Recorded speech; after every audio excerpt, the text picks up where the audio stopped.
Hello and welcome to the ultimate adventures of Monster Hunter 3 Try.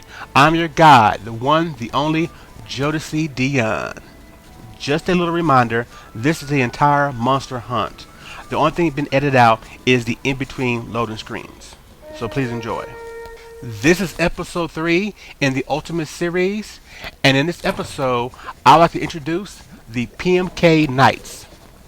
Yes, the PMK Knights.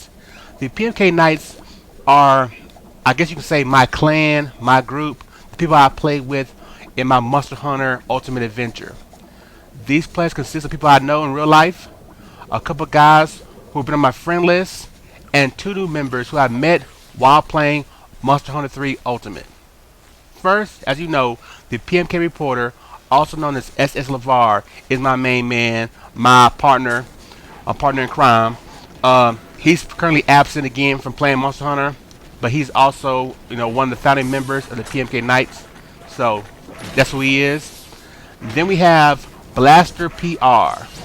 He's the guy from our Nintendo friend list. I'm not quite sure how we friend each other. I think he's a fan of my videos on YouTube. I'm not quite sure, but big shout to Blaster PR. Then also we have Master Roshi.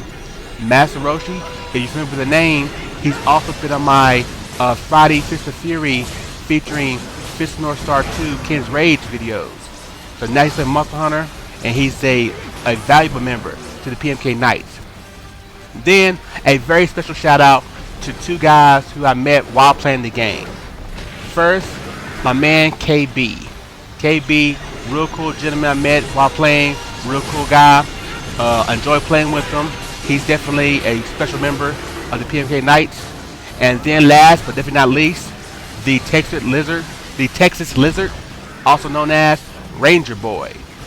He's bringing in the heavy heat, the great sword, the heavy hitting attacks, and he's the main man of the crew. Now, don't get me wrong, this group can expand. I enjoy playing with everybody, but so far out of everybody I played with, these are the guys that I feel like when we're together, we can do anything and everything. And so in this video this week, you're watching us go against what I call the Super Saiyan Wolf. Okay, first, before I get to the actual content of this video, I want to talk about the scheduling of the videos this week and from now on. Instead of doing 2 videos a week, I'm now going to go 3 videos a week. Mondays, Wednesdays, and Fridays, I will upload footage I recorded the previous weekend. And this week alone, I will upload 5 videos, 1 for each day of the week until Friday. Basically allow you to see everything we did the previous weekend. So all the footage you see right now are from a Saturday haul of fights. Anywhere from, I'm going to say, 6 hours of gameplay. But only the best fights or the most interesting fights, missions we did, I'm going to upload. And in this video here, I uploaded that because we did so well. It's because it has a real funny ending. So watch the whole video and tell me in the comment section if you can tell what's so funny about the ending. Alright, in today's episode, I want to talk a little bit about teamwork. Having a crew, having people you trust, playing with others. In Monster Hunter, teamwork is very important. Honestly, it's the main thing that attracts most people to this game. Because out of all the games you play in online groups and clans, whatever, It's the one game where you actually feel like you're in a real team, where everybody's pulling their weight, and if one guy fails, the whole team fails. Unlike your first-person shooters like Call of Duty, where even though you're all in clans and teams working together, it's still about how many guys I killed personally, your own personal record and score. In Monster Hunter, there's no way to tell how well you're doing, what you actually brought to the fight. The only thing you can actually tell is if you fainted or not, if you carded or not. But other than that, everything else is just about your own personal perspective, or what people see while they're playing. How much are you bringing to the fight? How much damage you're inflicting on the monster, you know? And even that's not really important overall, because everybody has their own special, with their characters and the weapons they choose, they have their own personal things they need to do that really just determine how successful they were, to what they add to the team overall. For me, a great team starts with the chemistry of the people playing.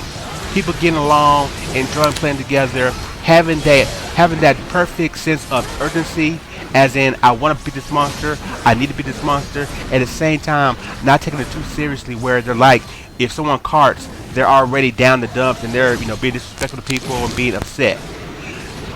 I'm telling you now, there's nothing I hate more than being in a room playing with people maybe you don't know, but just in general, playing with people online, and let's say you just happen to fail the mission.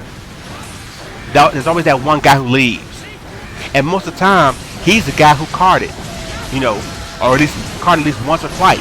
But he leaves and it's like, you guys are bringing me down, I gotta get away from y'all. I hate that, and I think most people who play this game hate that as well. So teamwork and chemistry is the main focus in Monster Hunter. No matter, the weapons matter, but not really enough to where, I'd rather play people who have, I'd rather have good chemistry with people I'm playing with than have guys who have great armor and great weapons. Because really, honestly, if you put in the work, if you're fighting hard and you're playing as hard as you can, you definitely can, having less armor and less weapons really don't matter. You can really bypass that. It's all about the chemistry for me.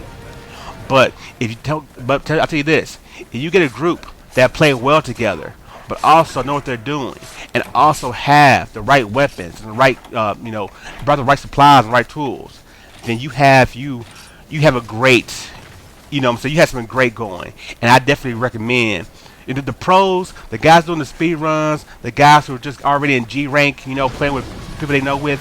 That's what they have. They got the perfect, ensemble of everything: people, weapons, armor, everything.